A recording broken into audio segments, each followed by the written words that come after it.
Johnny, stop talking to me. It's awkward. The rest of the class is staring or sleeping. How do we go from that, where student sits at desk and says to teacher correct answer, to students are engaging with an idea together, where they're having discussions, where they're building upon what each other are saying, or they're having arguments where they're either agreeing with additions or disagreeing with reasons or just complicating oversimplified generalizations. How do we do this? How do we usher students into what academia is really about? Which is not just spouting correct answers or pleasing teacher. Really, academia is about engaging with the world of ideas in the different disciplines. If we can show students that, we can give them access to what it means to be a student and help them attain success. I've created a debate format that I think is helpful towards this end. So for this debate, students spent an entire week reading through several books in the Odyssey. And we did close reading and annotating, and specifically we were searching for an answer to the question of, is Odysseus a villain or not? I then had students write argumentative essays on their own. This was week 4 of our school year, so I've modeled for them how I would approach the argumentative essay task and asked them to do in kind. The nice thing was I had previous debates to draw from, so that the argumentative essay, I think, felt very natural for my students. On the day of the debate, I had some small planning times, and then I had time where I modeled the moves that I wanted students to make in response to one another. The debate itself was structured for the sake of getting students to respond to one another in a real authentic way. So opening arguments were totally optional. It was not a graded activity. It was simply a chance for some of my more excited arguers to present things for other people to respond to.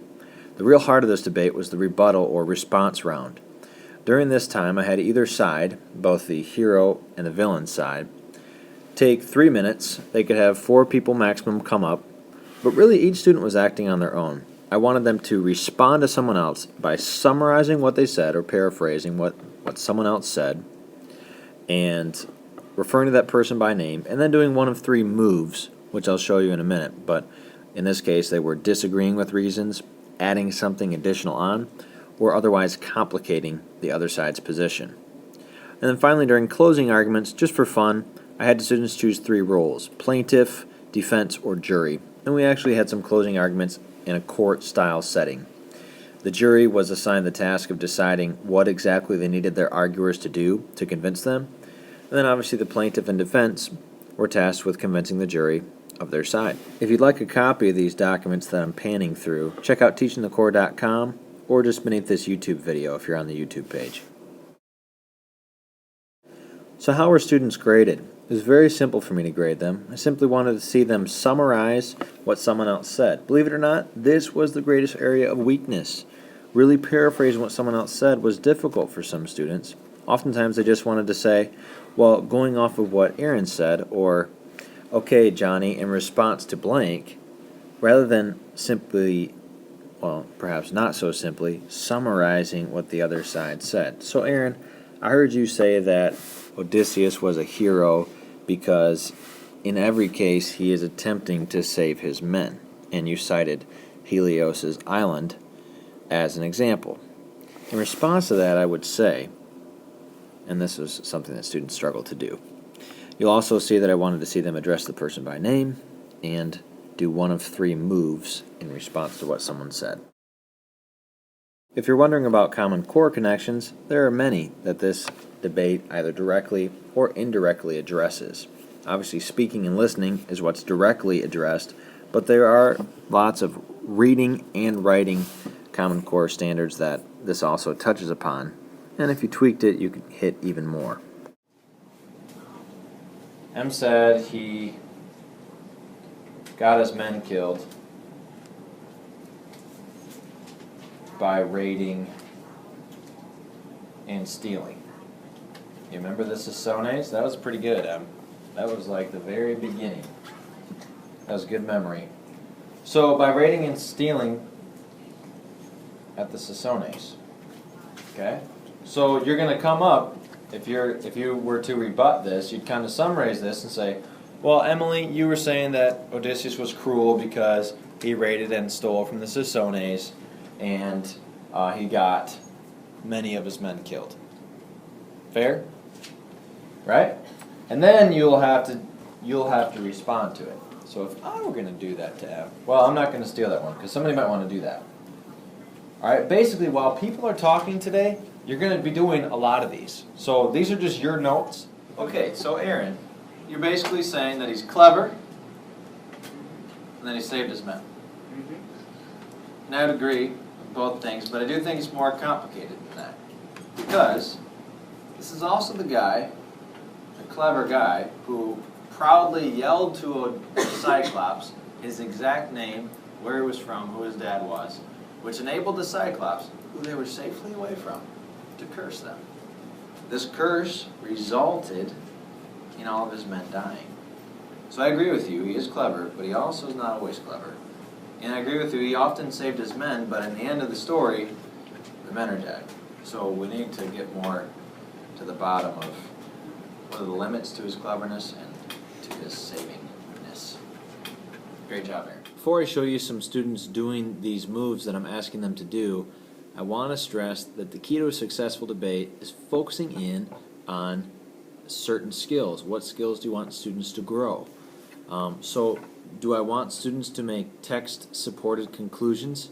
Yes. Do I want them to use them to support claims? Yes. But what am I focusing on? It's really two things. One, I want them truly listening, which means that they will be able to summarize what the other person is saying. I guess there's three things. Because I also, in that summary, I want them to accurately summarize the other person and to do so in such a way that that person would agree with them.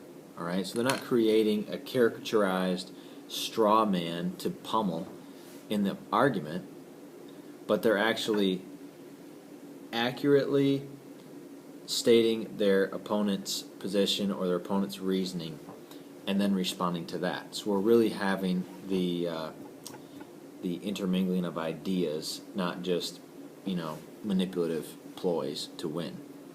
Then the third thing is I want students to respond using one of the moves. So in this case, disagreeing with reasons, adding something new to the conversation, or complicating what someone else has said, perhaps by asking questions, pointing out weaknesses, pointing out flaws in reasoning, etc. Okay, so going off from what Trevor could have said, he did say... This is an example of a student doing what I'm not looking for, which is kind of just mentioning what someone else said, but not really summarizing or paraphrasing it and showing that they understand it.